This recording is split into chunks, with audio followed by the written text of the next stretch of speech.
Hi, my name is Kevin Barko, and I own a catering company called Heritage Street Cooks. And it's my privilege to be here today with cancer fighters. And cancer has affected my family, like many of you. And I have found that it's helpful to get in the kitchen and start cooking together and connecting, not just for nutrition reasons, but to connect with each other. So we've developed some recipes that we're excited to share with you. And we're going to get started today with chicken chowder. So let's get started. Start every recipe to really with the most success. You want to start prepping ahead of time. So that's called a French term called mise en place. And what we have done is prepped everything ahead. And you can do this the day before and cover it, or the morning of. So when you come to actually prepare the recipe, you can bring the tray out and everything is ready to go in the order of the recipe. That way, you can focus on really creating the perfect dish. So, with chicken chowder, we have everything ready to go. As we talked about, our mise en place is ready. We're gonna add the 2 slices of bacon into the pot, and we're gonna cook that down until it's a little bit crispy, not all the way crispy. You don't wanna overcook the bacon. You want to render out the bacon fat. So we're doing that right now.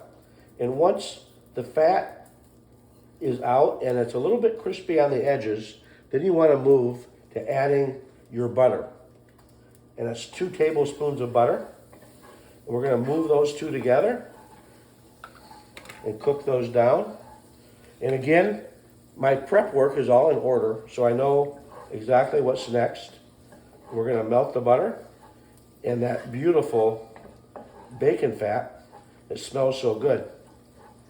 Now, you can certainly omit the bacon if you didn't want to have bacon and just use the butter. That would be fine too. But what we're creating is some fat to make and cook down the mirepoix, another French term for celery,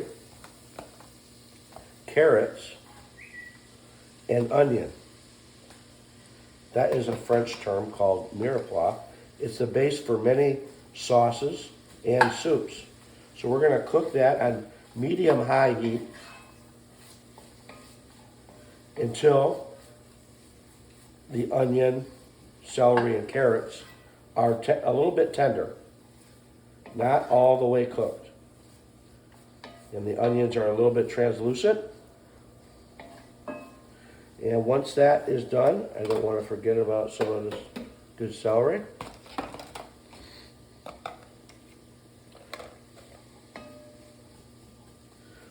We're going to that, add, the recipe calls for dried thyme, but I prefer to use fresh thyme.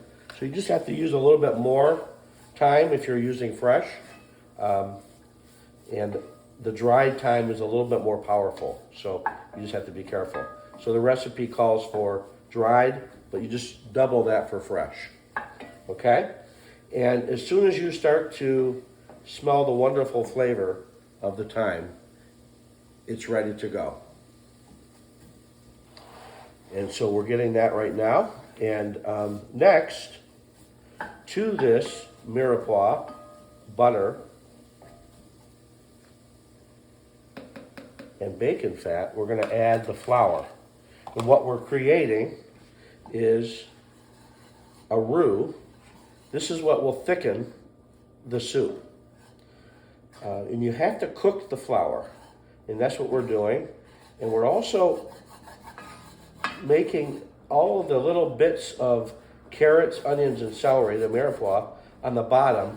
We're picking those up, and we're cooking the flour at the same time. And once the flour is cooked and just a little bit brown on the bottom, we're going to start adding our liquid. Now, if you wanted to create this gluten-free, you could certainly use cornstarch to thicken the soup and not flour.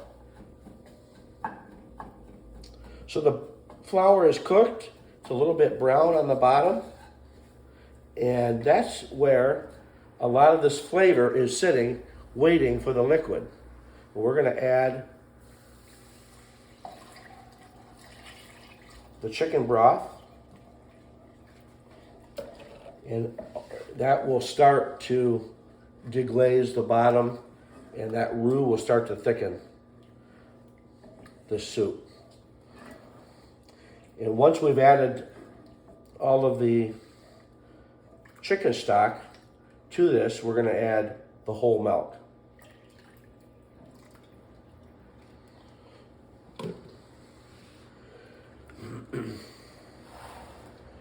And as time goes on, this will thicken.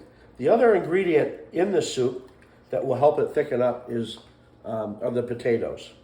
And that's coming up next. So we're going to add the potatoes. And we're going to let this cook until the potatoes are tender and it's starting to thicken up a little bit.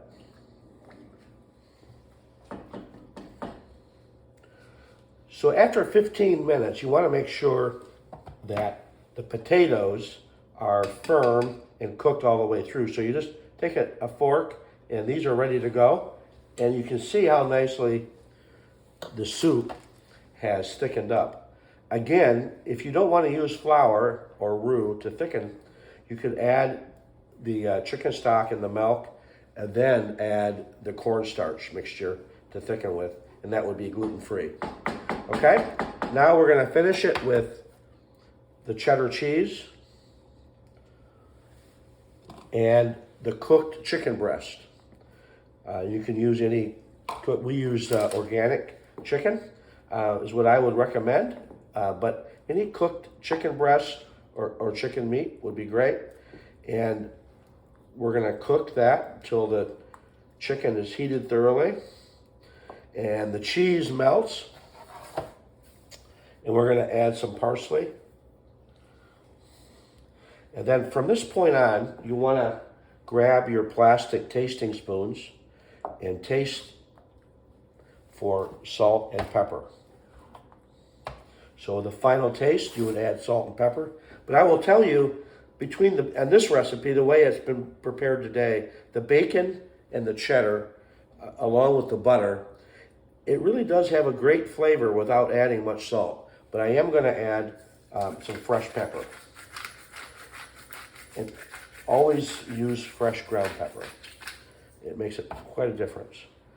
And our chowder is finished. And again, there's definitely a healthy alternative if you'd like to leave out the fat of the bacon and use just a little bit of butter or oil, and then thicken with cornstarch. So there you have it, chicken chowder. Thanks for joining us today at our table, and we'll see you next time.